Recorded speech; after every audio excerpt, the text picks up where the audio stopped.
Welcome back to our channel mind హర్విల్లు. ఎలా ఉన్నారు మీరు అందరూ? ఏం చేస్తున్నారు? బాగున్నారా? నేనైతే ఫుల్ హ్యాపీ అనమాట. ఎందుకంటే నిన్నటి వీడియోలో మీరు చాలా మంది రెస్పాండ్ అయ్యారు. మీరు బాధపడుతుండక్క మేము బాధపడుతున్నాము అంటున్నారు కదా, నవ్వుతూ మాట్లాడండి, మీరు నవ్వేదే మాకు ఇష్టం అని చెప్పారు కదా, అందుకని ఈరోజు నవ్వుతూనే ముందుకు వచ్చాను. చాలా థ్యాంక్స్ అండి నన్ను ఎంకరేజ్ చేసినందుకు. అలాగే నేను ఏదన్నా ఓవర్గా రియాక్ట్ అయ్యింటే సారీ అండి. ఇంకా ఇవాళ వీడియో వచ్చేసి మీరు ఆల్రెడీ ఇంట్రోలో చూసారు కదా, సూపర్ టేస్టీగా ఉంటుంది, ఇన్స్టెంట్గా చేసుకోవచ్చు. టెంపుల్ స్టైల్ పులిహోర పేస్ట్ అనమాట. మనం ఆల్రెడీ చాలాసార్లు బయట తెచ్చుకుంటాం కదా, కొనుక్కొని వచ్చుకుంటాం, పేస్ట్ తెచ్చుకుంటాము, పౌడర్ కొనుక్కొని వచ్చుకుంటాం, పులిహోర పేస్ట్ అని, పులిహోర పౌడర్ అని. అవన్నీ వాళ్ళ క్వాలిటీ ఎలా చేస్తారో మనకు తెలియదు కదా. అదే మనం ఇంట్లో చేసుకుని పెట్టుకున్నాం అనుకోండి, సంవత్సరం పాటే నిల్వ ఉంటుంది. నిజమండి, మీరు నమ్ముతారని నమ్మరు, సంవత్సరం పాటే నిల్వ ఉంటుంది. మనం ఫ్రిడ్జ్లో పెట్టుకొని ఎప్పుడు కావాలంటే అప్పుడు తీసుకొని వాడుకోవచ్చు అనమాట. ఎప్పుడన్నా ఒకసారి మనకు కూరగాయలు ఇంట్లో ఉండవు, పప్పు తినబుద్ది కాదు, అలాంటప్పుడు ఇన్స్టెంట్గా వేడి అన్నంలో కొంచెం పులిహోర పేస్ట్, మనమేం తాలింపు కూడా పెట్టాల్సిన అవసరం లేదండి. ఈ పులిహోర పేస్ట్ వేసుకొని కలుపుకొని తిన్నాం అనుకోండి, ఆ రుచే వేరు. మనందరికీ చాలా బాగా యూజ్ అవుతుంది. ఇప్పుడు స్కూళ్ళు తెరుస్తున్నారు, కాలేజీలు తెరుస్తున్నారు, పిల్లలు హడావుడి ఉంటుంది మార్నింగ్ పూట. నేనైతే 6 నెలలకు ఒకసారి, సంవత్సరానికి ఒకసారి ఇలా చేసి పెట్టుకుంటా అండి. అయిపోయినప్పుడు కావాలంటే మళ్ళీ చేసుకుంటాను అనమాట. ఫ్రిడ్జ్లో ఏదైనా ఐటెట్ కంటైనర్ జార్ ఉంటుంది కదా, గాజుది కానీ ప్లాస్టిక్ది కానీ ఫుడ్ గ్రేడ్వి, అలాంటి దానిలో స్టోర్ చేసి పెట్టుకున్నారనుకోండి, ఎన్ని రోజులైనా నిల్వ ఉంటుంది. మనందరికీ చాలా యూస్ఫుల్ అయ్యే వీడియో అనమాట. ఎక్కడా స్కిప్ చేయకుండా పర్ఫెక్ట్ కొలతలతో ఎలా చేసుకోవాలని చూపిస్తాను. ఈ విధంగా చేసుకొని మీరు అలాగే స్టోర్ చేసుకోండి. తర్వాత తిని చూసి నాకు కామెంట్ చేయండి. ఇంకా ఆలస్యం చేయకుండా కిచెన్ రూమ్లోకి వెళ్ళిపోదామా?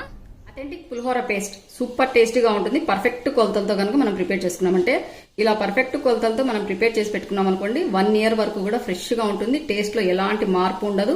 మనం ప్యాకెట్లలో కొనుక్కొని వస్తుంటాం కదా, అంతకంటే మంచి క్వాలిటీతో సూపర్ టేస్టీగా ఉండే పేస్ట్ ఎలా ప్రిపేర్ చేసుకోవాలో చూపిస్తాను. ఫస్ట్ కొలతలు చూపిస్తాను చూడండి. ఇంకా ప్రసాదం పులిహోరకు మనం మెయిన్గా వాడే చింతపండు గుజ్జే కదా, దాదాపు 4-5 గంటల పాటు నానబెట్టుకోవాలండి చింతపండు. ఇది వచ్చేసి 125 grams అండి చింతపండు. నేనైతే దాదాపు 6-7 గంటల ముందే నానబెట్టాను. ఇలా మెత్తగా పేస్ట్ లెక్క అయిపోవాలన్నమాట.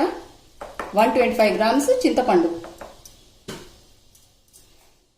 తర్వాత ఇవి 1 కప్పు తీసుకున్నానండి. ఇవైతే కొలత అనేది ఏం లేదు, మీ టేస్ట్ని బట్టి. కొందరు బుడ్డపప్పులు ఎక్కువ తింటారు, కొందరు తక్కువ తింటారు కదా, దాన్ని బట్టి మీరు యాడ్ చేసుకోండి. ఇంకా నెక్స్ట్ వచ్చేసి బెల్లం అండి. బెల్లం వచ్చేసి 100 grams. గుర్తుపెట్టుకోండి, ఖచ్చితంగా 100 grams అనేది బెల్లం యాడ్ చేసుకోవాలి. తర్వాత నా దగ్గర అయితే కొబ్బరి పొడి ఇదే ఉందండి, ఎండు కొబ్బరి పొడి. నేను ఆల్రెడీ మిక్సీకి వేసి పెట్టుకున్నాను. మీ దగ్గర కొబ్బరి గిన్నెలు ఉంటాయి కదా, ఆ గిన్నెలు ఉన్న పాటు అయితే మీరు ఏం చేస్తారు, తురుము పట్టుకోండి. 1 కప్పు. ఇది కూడా కొలత అనేది ఏం లేదు, 1 కప్ అనమాట. ఇంకా ఇది సాల్ట్ అనమాట. సాల్ట్ వచ్చేసి 2 గుప్పులు, మనం గుప్పులు తీసుకుంటాం కదా, 2 గుప్పులు సాల్ట్. కొంచెం ఉప్పు ఎక్కువగానే ఉండాలి, అన్నంలో కలిపినప్పుడు సరిపోతుంది కదా. ఇంకా 1 కప్పు కరివేపాకు. ఇవేమో తాలింపు దినుసులు అనమాట, మనం ఇష్టం అనమాట. ఆవాలు ఎన్ని వేసుకోవాలంటే అన్ని వేసుకోవచ్చు. ఇంకా అలాగే మినప్పప్పు. ఇవి వచ్చేసి తెల్ల నువ్వులు 50 grams అండి. 125 grams తీసుకున్నాం కదా చింతపండు, 50 grams నువ్వులు, 100 grams బెల్లం. ఇవి మాత్రం కొంత గుర్తుపెట్టుకోండి.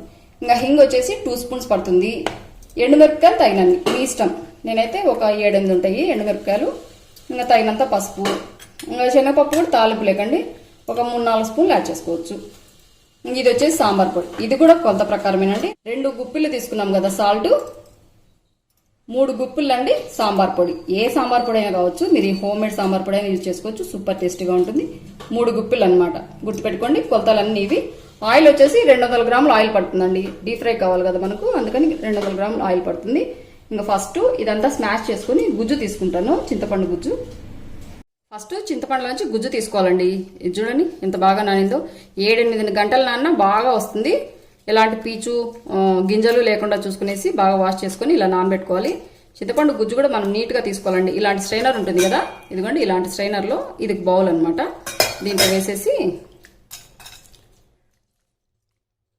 ఇలా చింతపండు అంతా ఇలా బాగా గుజ్జు తీసుకున్నాక స్ట్రైనర్లో వేస్తున్నాను.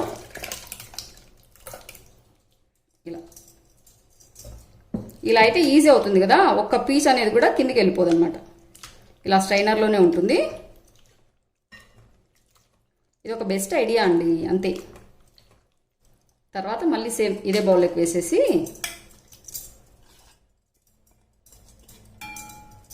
మళ్ళీ కొన్ని నీళ్ళు యాడ్ చేసుకునేసి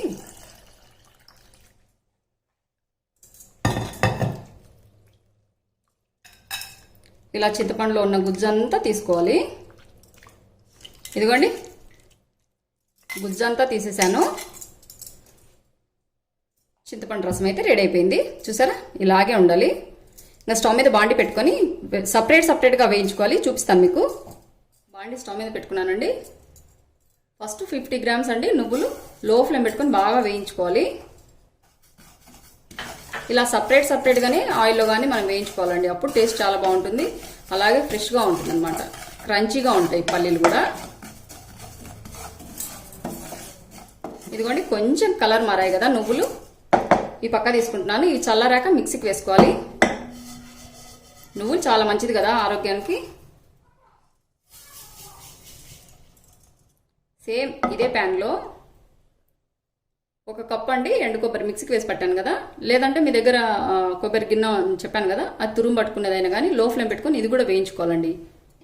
పచ్చివాసన అనేది రాకూడదు అనమాట. కొబ్బరి కొంచెం కలర్ చేంజ్ అయ్యేంత వరకు కొబ్బరి కూడా వేయించుకోవాలి. ఇదిగోండి కొబ్బరి కూడా కొంచెం కలర్ మారింది. కొంచెం రెడ్ కలర్ లేక మారుతుంది కదా. ఇది పక్క తీసుకుంటున్నాను. ఇది కూడా చల్లారాక మిక్సీకి వేసుకోవాలి. సేమ్ ఈ నువ్వుల దాంట్లోకే వేసుకుంటున్నాను. ఒక బాండి పెట్టుకున్నానండి. దీంట్లో 100 గ్రామ్స్ మైన ఆయిల్ యాడ్ చేయాలి. పల్లీలు అంతా సపరేట్గా వేయించుకోవడానికి.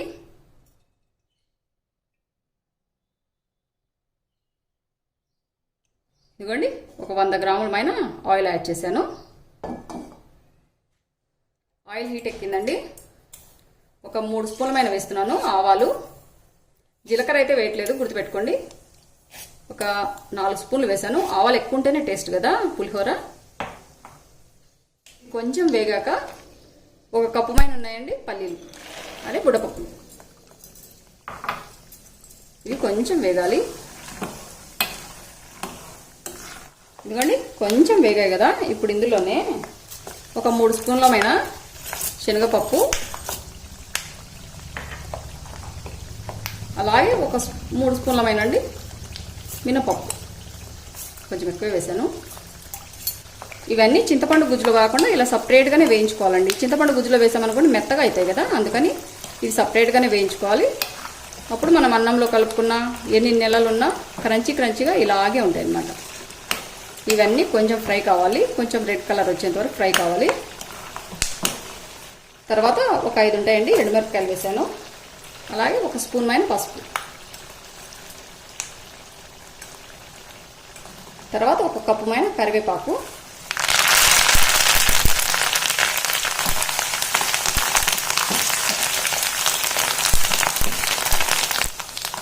ఇదిగోండి ఇవన్నీ బాగా ఫ్రై అయ్యాయి చూసారా. ఈ స్టేజ్లో ఇంగువండి ఒక 1.5 స్పూన్ మైన వేస్తున్నాను. అందాస్తుగా 1.5 స్పూన్ మైన ఇంగు వేసాను.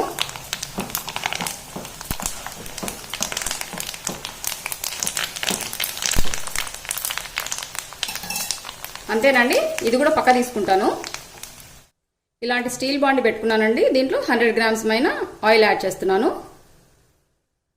ఇందాక మనం పల్లీలు వేయించుకునేటప్పుడు కూడా 100 గ్రాములు వేసాను కదా, ఇది కూడా ఒక 100 గ్రాముల మైన వేసాను. ఇది కొంచెం హీట్ కావాలి. Oil heat ఎక్కిందండి.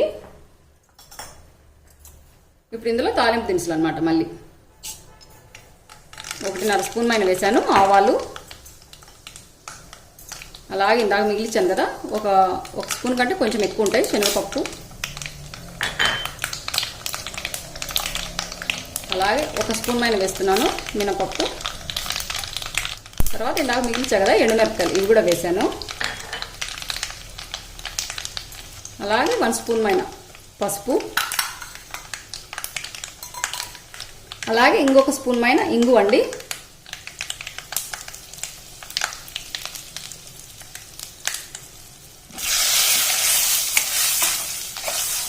ఇంగువ చాలా టేస్ట్ వస్తుంది కదా పులిహోరకు. ఇవన్నీ కొంచెం ఫ్రై కావాలి.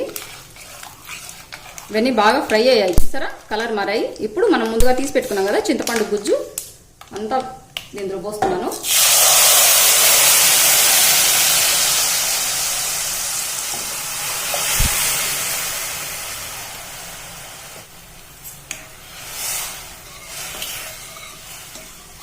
గుజ్జు అంతా కొంచెం చిక్కబడాలండి. తర్వాత బెల్లం ముందు యాడ్ చేసుకోవాలి. ఒక 5 నిమిషాల పాటు బాగా మరగనివ్వాలి. ఇదిగోండి 5 నిమిషాల పైన అయింది, చిక్కగా అవుతుంది కదా. ఇప్పుడు ఇందులో బెల్లం యాడ్ చేసుకోవాలి. 100 గ్రామ్స్ అండి బెల్లం. అలాగే 2 గుప్పిలమైన ఉప్పు.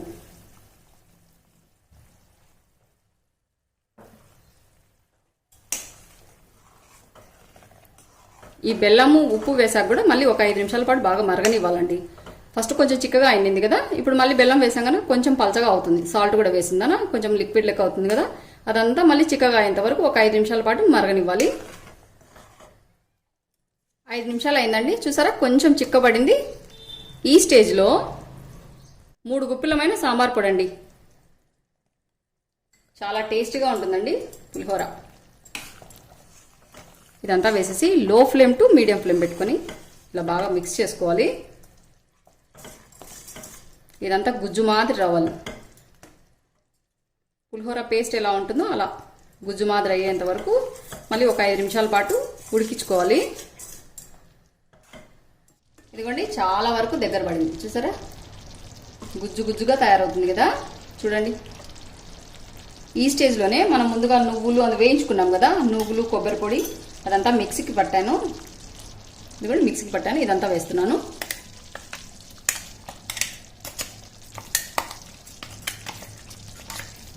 అచ్చం మనం బయట తింటాం కదండి ప్రసాదం పులిహోర గుళ్ళు అని పెడుతుంటారు కదా, మనం కూడా ప్యాకెట్లను తెచ్చుకొని చేసుకుంటాం కదా, అంత కాడి మంచి టేస్టీగా ఉంటుంది. మీరు తప్పకుండా ఈ విధంగా ట్రై చేసేసి తిని చూసి నాకు చెప్పాలన్నమాట.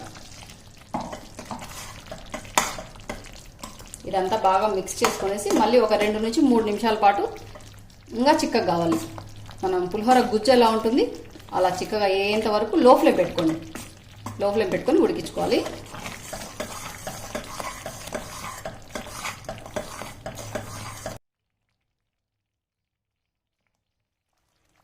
చూడండి ఆయిల్ అంతా బయటకు వస్తుంది, గుజ్జు అనేది తయారైపోయింది. చూసారా ఎంత చిక్కగా అయిందో. ఇదిగోండి ఇప్పుడు ఇందులోకి స్టవ్ ఆఫ్ చేస్తున్నాను. స్టవ్ ఆఫ్ చేశాక ముందుగా మనం ఫ్రై చేసి పెట్టుకున్నాం కదా పల్లీలు, ఇదిగోండి ఎండుమిరపకాయలు, శనగపప్పు, మినపప్పు, ఆవాలు అన్నీ వేసాం కదా, ఇదంతా ఇందులో వేస్తున్నాను.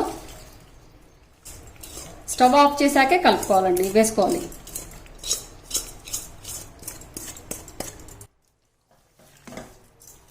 చూడండి అథెంటిక్గా మన సాంప్రదాయబద్ధంగా ఉండే ప్రసాదం పులిహోరకు మనం మెయిన్గా వాడే పులిహోర పేస్ట్ రెడీ అయిపోయింది. ఇలా కొంచెం తీసుకొని వేసి కలిపిస్తే సరిపోతుందండి. చాలా అంటే చాలా టేస్టీగా ఉంటుంది. ఎన్ని నెలలైనా ఫ్రిడ్జ్లో పెట్టుకున్నారు అనుకోండి, ఎన్ని నెలలైనా కలర్ కూడా మారదు, టేస్ట్లో కూడా ఎలాంటి మార్పు ఉండదు. ఇది కొంచెం చల్లారాక మీకు అన్నంలో వేసి చూపిస్తాను. ఇదిగోండి చల్లారైంది చూసారా. ఇప్పుడు అన్నంలో వేసి చూపిస్తాను, కలిపి చూపిస్తాను మీకు.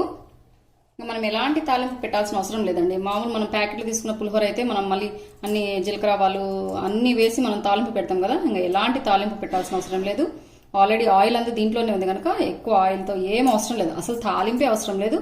మనం ఉప్పు కూడా యాడ్ చేసాం కానీ అన్నంలో కొంచెం తక్కువ వస్తుందేమో చూసుకొని చెక్ చేసుకొని కొంచెం ఉప్పు యాడ్ చేసుకుంటే సరిపోతుంది. వేడి అన్నంలోకైనా కొంచెం చల్ల అన్నంలోకైనా చాలా అంటే చాలా టేస్టీగా ఉంటుంది.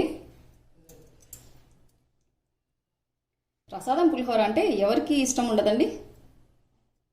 ఒక చిన్న గరిటె అండి, పెద్ద గరిటె కాదు, ఒక 2 స్పూన్ల మైన ఉంటుంది, ఆ మైన వేసాను. ఈ అన్నం మొత్తానికి సరిపోతుందండి. సాల్ట్ అస్సలు అవసరం పడలేదండి, కరెక్ట్గా సరిపోయింది. మీరు కొంచెం ఎక్కువ తక్కువ తినే వాళ్ళైతే కనుక కొంచెం యాడ్ చేసుకోండి.